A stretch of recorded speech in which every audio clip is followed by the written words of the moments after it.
Assalamualaikum warahmatullahi wabarakatuh. Bertemu lagi dengan saya di channel YouTube Kanda Data. Kali ini kita akan membahas mengenai uji lanjutan dari uji asumsi klasik menggunakan RStudio, yaitu uji multikoliniaritas.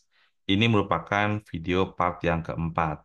Ya, jadi silakan kalau teman-teman mengikuti dari part pertama, teman-teman akan bisa melakukan analisis regresi linear berganda beserta uji asumsinya beserta cara interpretasinya menggunakan RStudio.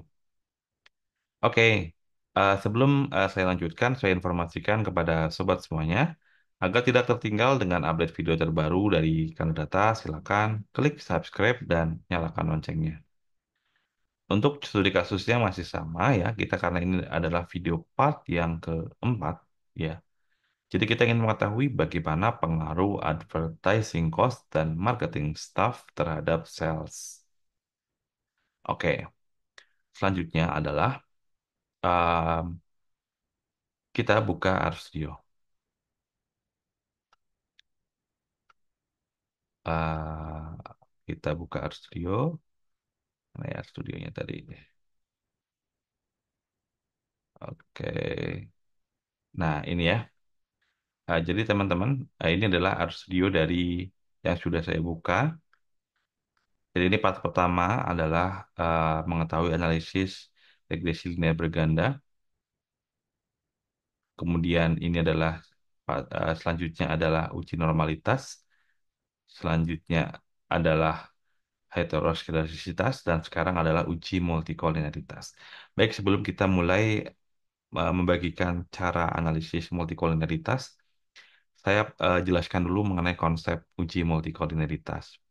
Jadi multikoliniaritas ini merupakan salah satu asumsi yang dipersyaratkan pada regresi linear berganda metode ordinary least square. Asumsinya adalah apa? Asumsinya itu adalah bahwa antar variabel bebas atau antar independen variabel itu tidak ada korelasi yang kuat, ya. Jadi antar variabel bebas tidak ada korelasi yang kuat. Kalau ternyata antar variabel bebas ada korelasi yang kuat, maka disebut mengalami masalah multikolinearitas.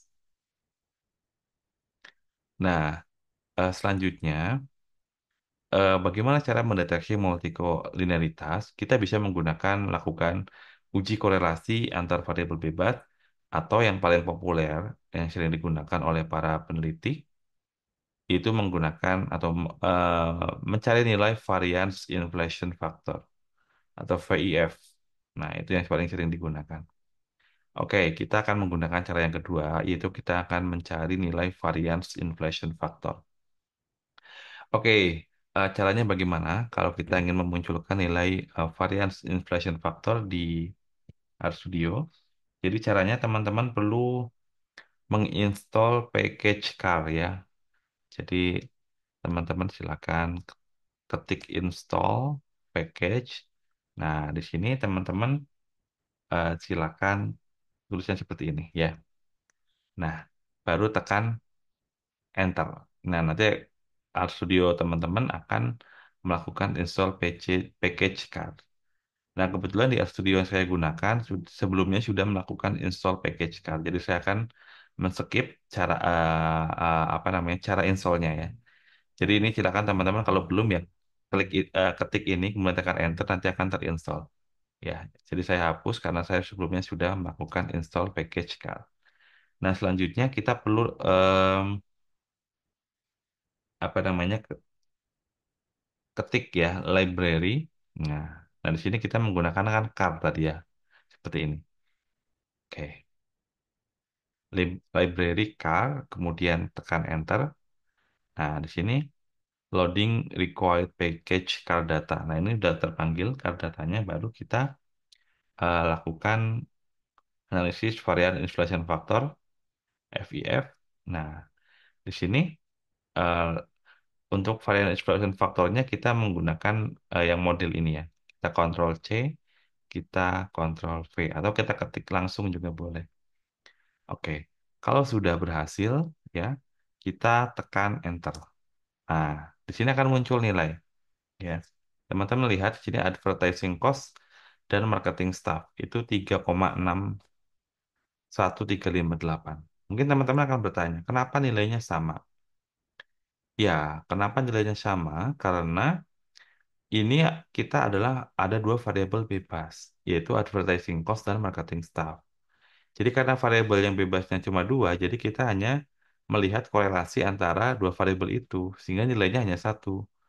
Itu varian inflation faktornya dari advertising cost dan marketing staff, yaitu satu nilainya 3,61358.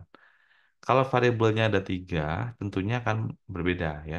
Kalau variabelnya ada tiga, bisa saja kita misalkan X1, X2, X3 itu sebagai variabel bebas. Jadi X1 dengan X2 bagaimana korelasinya, X1 dengan X3 bagaimana, dan X2 dengan X3. Jadi ada tiga nilai. Kalau variabel bebasnya ada tiga. Kalau variabel bebasnya semakin banyak, maka akan semakin banyak nilai varians inflation faktor yang akan dihasilkan dari software Ars Studio. Seperti itu ya. Nah, selanjutnya bagaimana cara menginterpretasikannya? Nah, di sini em, untuk menginterpretasikannya adalah ini kita melihat dari besaran variance inflation factor. Jadi semakin besar nilai variance inflation factor menunjukkan terjadi masalah multikolinialitas. Nah, umumnya banyak sumber yang mengatakan bahwa jika nilai variance inflation faktornya di bawah 10, itu biasanya dapat dikatakan bebas dari masalah multikolinialitas. Namun, kalau varian inflation faktornya besar, misalkan 15, 20, sampai 50 bahkan, itu artinya sangat tinggi korelasi antar variabel bebas. Nah, kita lihat di sini adalah 3,613. Ini lebih kecil dari 10 ya, varian inflation faktornya. Bahkan ada juga sumber yang mengatakan kalau lebih kecil dari 5 itu aman gitu ya untuk varian inflation faktornya. Namun lebih banyak rujukan yang mengatakan bahwa kalau varian inflation faktornya lebih kecil dari 10, itu artinya non multicollinearitas atau tidak terjadi multicollinearitas. Kalau dari model yang telah kita analisis, artinya ini tidak terjadi multicollinearitas karena nilai varians inflation faktornya lebih kecil dari 10. Artinya aman ya untuk asumsi multicollinearitas.